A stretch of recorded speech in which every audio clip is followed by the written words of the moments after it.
Yeah, so Proverbs has a particular passage that says, where there is no vision, the people perish. Deaf people, for the longest time, has had no vision. We've been lost to colonialism. We need a vision for the future.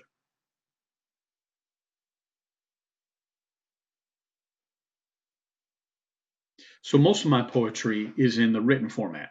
Originally, it really started when I was in the fifth grade. I would write a lot of poetry and then eventually began to publish a few pieces in school. One of those was Fusius. And then Miles Kahn I actually had not translated my work into ASL. I would translate other people's works into ASL, but not my own personal work. I felt like I couldn't do that. It was more for the English base mindset. But I still had the visual images in my brain that I would superimpose upon the written work. I would play with the words and try to come up with something, but I just didn't feel confident in really translating it. But with Miles Kahn, this person obviously did a lot of songs, poems, productions, theater, and I would keep all of that. I'm thinking this is great. This is done by a deaf individual, so deaf people could. There was a wonderful summer school program, and Miles Kahn was a teacher there. Bernard Bragg was a teacher. A lady by the name of Carolyn Burns was also a teacher. But it was an opportunity. I was seated there with all of the people in the audience. I was around 12 or 13 at that time, and the NTD. Okay, the year was 1968. I believe it was 67, 68. And at that time, the NTD, National Theater for the Deaf, had been traveling for a few years, and they came out for the summer, and they utilized a lot of poems from their theatrical productions, and we had to memorize the poems. And then we had to use haiku and translate that, and to use a lot of technical aspects in terms of the teaching. And so I really, really enjoyed it. It was a fascinating experience. And still, I was thinking in an English mindset and then translating into ASL and thought it was beautiful. But Miles Kahn loved the music. He loved the musical productions, and he would often translate those musical productions or songs. And that really fascinated me with the rhythm and the rhyme and all of that.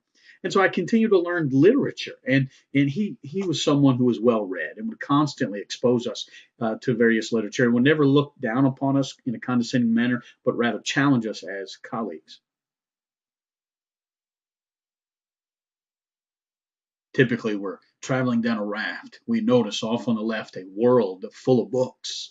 And then we say, let's go. And as we travel on the raft, we're moving at a high rate of speed. And finally, we arrive and we get off the raft and we see a sea of books everywhere. You begin to collect and throw them over your left shoulder. I collect and throw them over my right shoulder. And then we begin to create a mound of all of the books.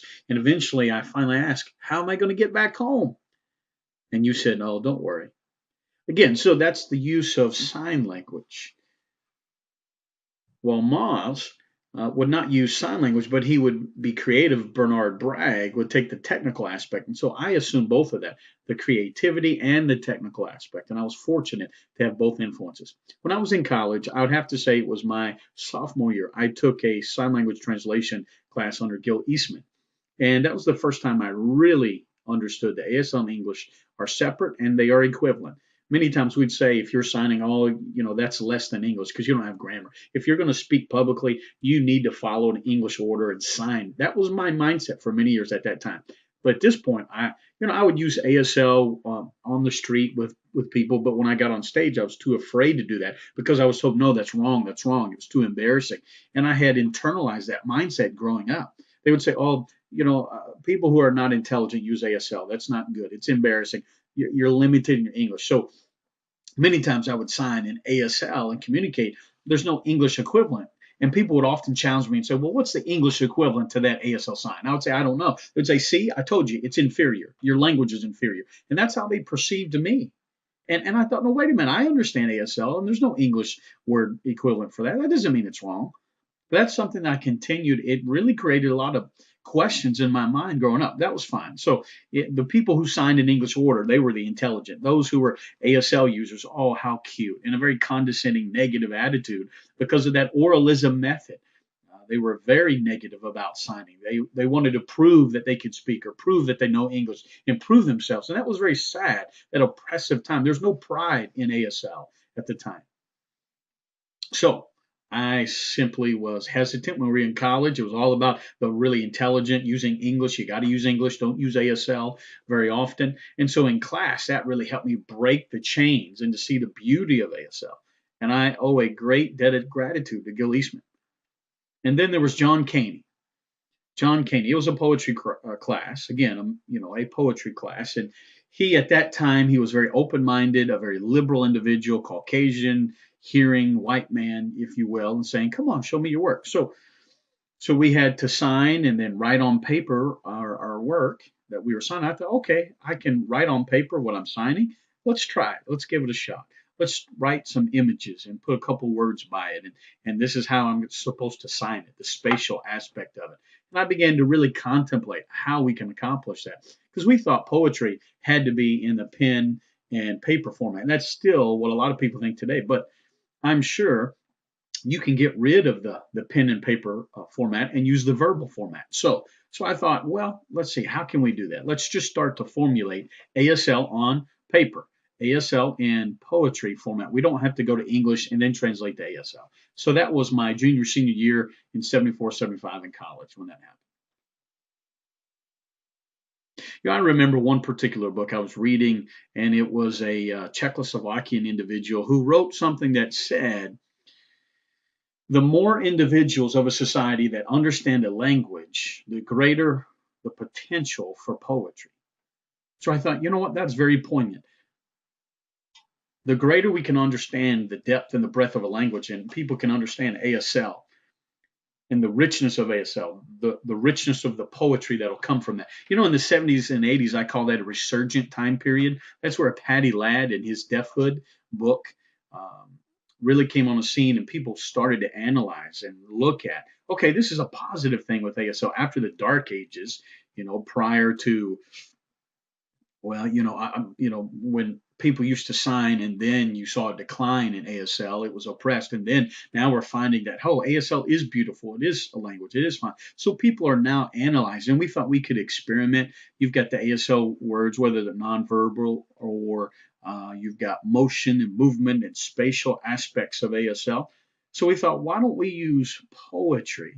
Put all of this in a poem and play with those rules of ASL. So I began to contemplate if they can analyze and notice these aspects of language and how you translate or revise and move things around, you still utilize the language of speech or a language. So ASL has the same thing. Why don't we do the same thing? So Clayton Valley, Valley was someone who went on for his PhD and wrote his dissertation focusing on the principles of ASL poetry and comparing those two in parallel with the general poetry, the poets, if you will. And he did it from our discussions. And he would write all the pros and cons. And of course, he would look at the parallel and he would look at the line by line of a poem in a written format. How do you sign it? Well, that was Valley's theory, was based off of what is a line in ASL poetry. And he noticed that there were similar hand shapes. Just like you'd have the consonant and the vowels in a spoken English or language, you'd have the same thing for the consonants. You have similarities for ASL or the vowels with the similar signs in ASL. It's the same way, the same hand shape, the same use of a limited hand shape.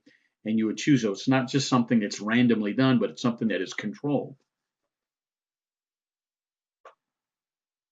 I saw a tree. It's old. It begins to hunch over. The leaves are starting to fall to the ground, and now the tree is bare and it's ugly. Now, if I were to translate that into more poetic form, I would say, I notice a tree that's beginning to age, and the leaves are falling to the ground, and it's just not attractive. So again, one or two hand shapes versus all these different signs. So there are different poems that I've developed or written or signed, and there are various rationale for why that poem came into being and how it came and originated. Oh, the silence, that's painful. That really is painful. Truly, that was really done in 50% English, 50% ASL. It was half. I wrote it out on paper with ASL in mind. So I would write the English and I wouldn't, as opposed to separating the two, I did it together. That was Dot Miles, her approach. And I thought, okay, so I would think how I would sign it and then how it would be written and try to merge the two. And it was through Miles's influence on my life. And then, of course, iMusic. That's really just English, just in the written format, no sign language whatsoever. Eventually, I would see other people translate that, and I thought that's fine. Sure, then I decided to do my own translation later on. Other people also translated iMusic into ASL. They did that first, and I thought, okay, great. You're not locked to certain words. You could still have that in the written format, but then you can have ASL and break the chains. So they would do that English to ASL, and I thought I could do the same thing. So that was very sweet. And so I thought, let's play with the grammar. Let's play with ASL. The ASL has its own grammar. Let's elaborate. How can we what image? Oh, I like that image. Let's merge that together and then create that piece. Or yeah, again, I wanted to base this off the structure. That was important. But then later on down the road, it was more of a free form mode. And now it's storytelling, the storytelling and the poem, and where are we in between on that spectrum.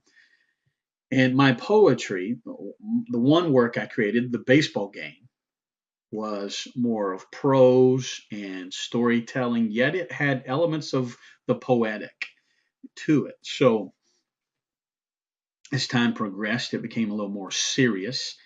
It addressed some of the deep seated issues, the frustration. Usually, when I was frustrated, I would sign out, and people would think, oh, well, you're angry, you're angry.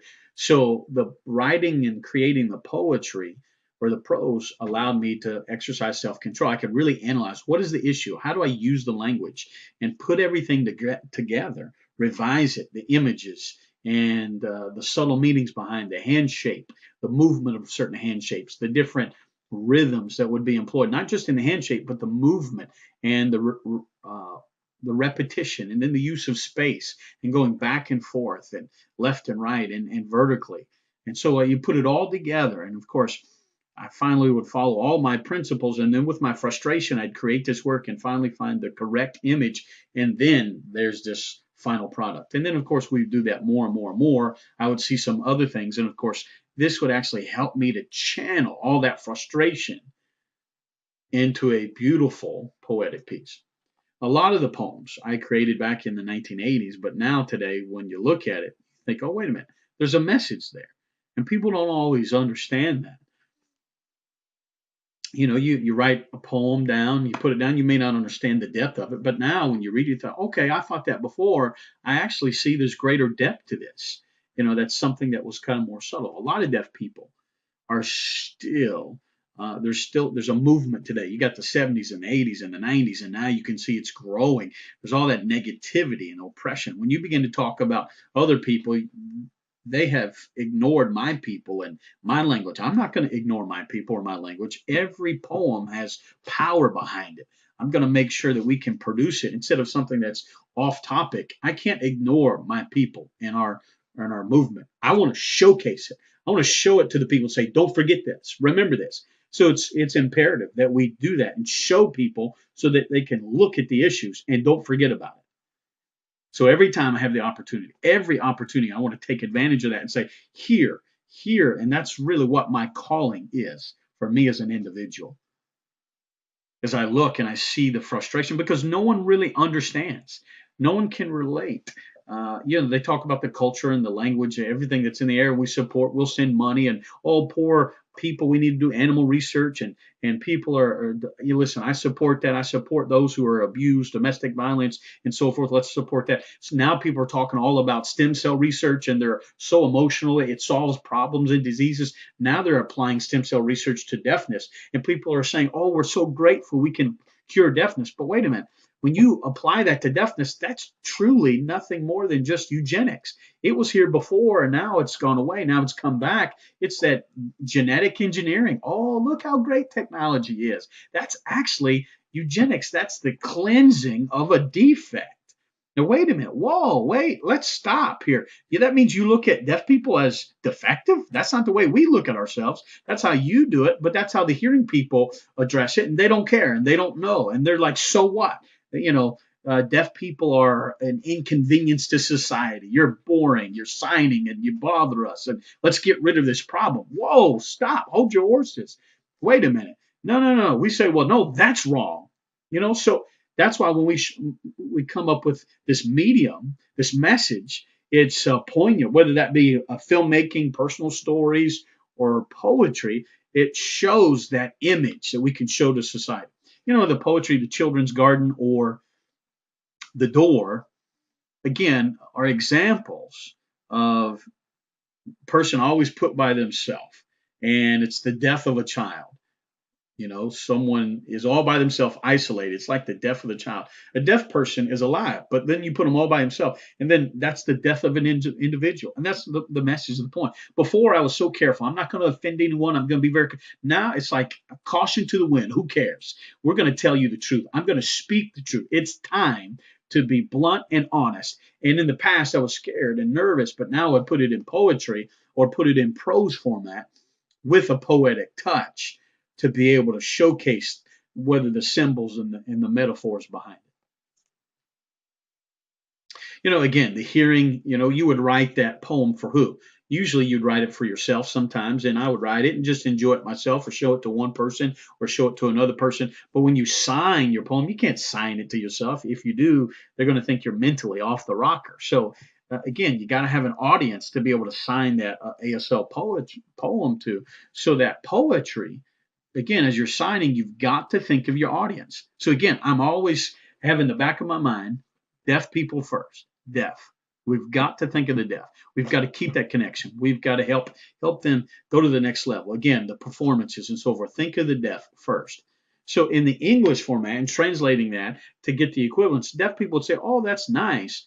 But when you do more ASL and break the chain of English, it's a more powerful reaction. And so that's amazing. So when I perform to deaf people, and whether that be a beautiful poem such as the National Theater for the Deaf people, really enjoy it. But it's like, okay, so all right. When you think of the production or the theater, there has to be a poignant moment. Just like the hearing people, they would say, "Oh, listen, ASL is beautiful. The message is interesting." That's kind of more superficial for deaf people. We've got the depth and the breadth, and we haven't yet revealed it to the society at large. We've got to hook it, if you will, and showcase it and take advantage of that. So when people label it and say, well, that's more of a political type of poem. Well, I say that's more personal. It's true and authentic to what's happening around us in the environment.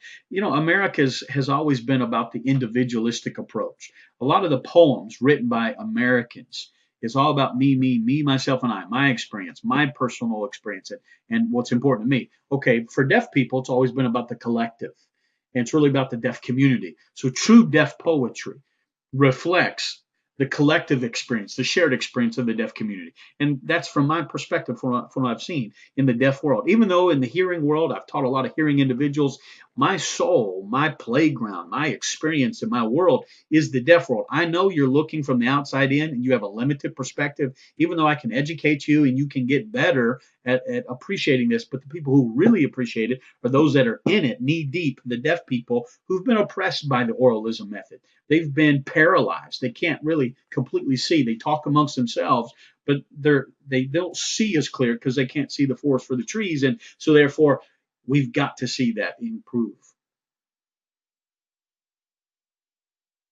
We've got a lot of deaf individuals with earned doctorates, a lot of wealthy deaf individuals, a lot of talented deaf people, deaf artists, and we should all work together in unison and increase our collective strength. But now we're divided in various groups, and oralism continues to try to take root. We've got to get rid of that approach and just work together and come together. We've got to push for now. The time is short. We need to push this movement forward. We've got to say, let's get rid of this negative approach, change the thinking and the knowledge. Instead of using the word deafness, no more. Going forward, we need to change what we use in our lingo and our language. We are becoming deaf. We are being deaf. We are deaf. We're no longer hearing impaired or loss of hearing or you can't hear. No. This is my identity. Those things don't fit my identity. That's why we've got to change the language, and that can happen, I think. That's the only choice that we actually have. When you look at Paddy Ladd's writing and his books, you think, well, it's really deep and complicated. But listen, the message When you understand colonialism, you'll understand the deaf experience. And again, I love the stories. And again, I've always enjoyed the stories. And when I can perform, I'll show you my true version. So I work as a janitor, and I'm deaf myself. I've been raised as a deaf individual. And looking for a job, I finally found one at the Deafness Museum. And that's where I work. I was hired. I'm a deaf individual working at a deafness museum, and that's important to me. And my job, what does it entail? I work in a building with four basic walls with portraits of mainly white men who are doctors in white coats, and Doctor so and so, all along the walls. None of them sign.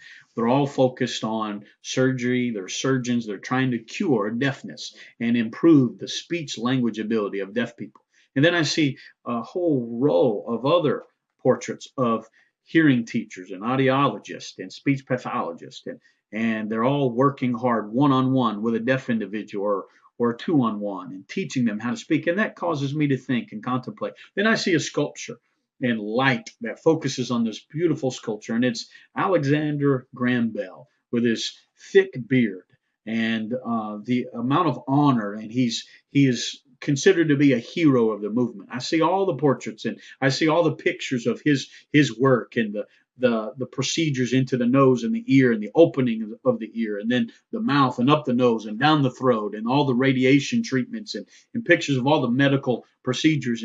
And I think, ooh, that's something. I've got to keep my job. I need to keep my job, and I need the money. So I continue to work as a janitor for many years. On one particular night, I decided to go to the Deaf Club, which was declining in attendance, but I was going to the Deaf Club, and I just wanted to play some cards with some other deaf individuals. And seated around the table was an old man who's deaf. I've never seen him before. And the man was seated there with his cards. He said, "What do you do?" And I said, "Well, I work at the Deafness Museum. I work as a janitor." And the man said, "Oh, that at this particular intersection? Yes, that's the one. Oh, okay. When you go back to work, look and find that one secret door. It's in the back of the building. There's one there."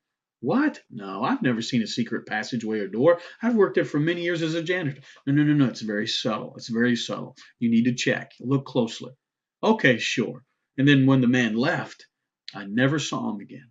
That particular night, I worked the third shift, and so I went to the museum. As I started to do my work as a janitor, I thought, the door? Did they have a secret door passageway? As I began to look around, I look at the back wall, and sure enough, you can see the outline of what is a door. I never noticed it before. As I begin to push on it, I notice it opens. It's not locked. I'm now standing in a very dark and dreary room. And as I try to look, I see there's cobwebs in all the corners. I see that there are portraits and pictures on the walls, but they've been turned around. You only see the back of the portrait. And then there's sculptures, and I take the pictures and dust it off and turn it around, and I see it's a picture of Martha's Vineyard, where you have the town hall and people are signing and speaking. You got hearing and deaf people, and I'm just amazed. I didn't know about our history. I take another portrait and turn it around. It's the country of Turkey. It's the Sultan who, in the Ottoman Empire at that time, hired numerous deaf individuals as their employees because he knew that he could trust them with their state secrets and they wouldn't share. And I thought, wow, they honored the deaf person and hired them and elevated them in high places, and they signed. Then I see another picture of all the deaf residential schools that have been founded. And I thought, wait a minute, I didn't know about this all these years. And I look at each and every picture and portrait and turn it around. Then I see an old 35 millimeter film, and I watch that particular movie, and I see, we shall always love and protect our cherished sign language as the noblest gift that God has given to the deaf community. Again, I am moved and touched as I continue to walk around this old building. Then I see there's a door.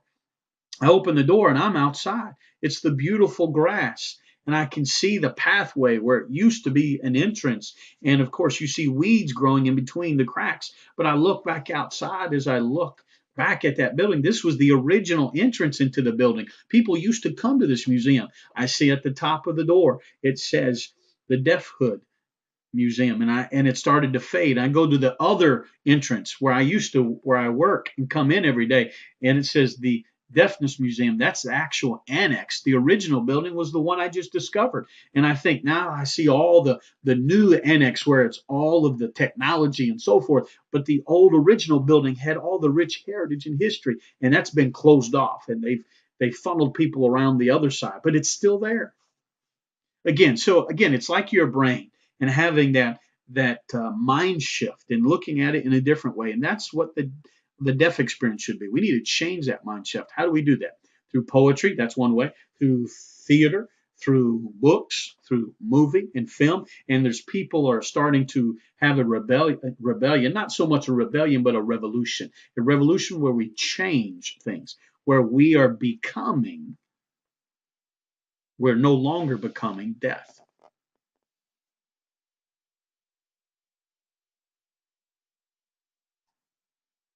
So as now they're growing up with literature, and that's fortunate. A lot of children don't have that. They have good ASL literature and ASL teachers where they can exercise creativity. But again, it's that second or third generation. I'm just sitting in amazement. I say, wow, I cherish that.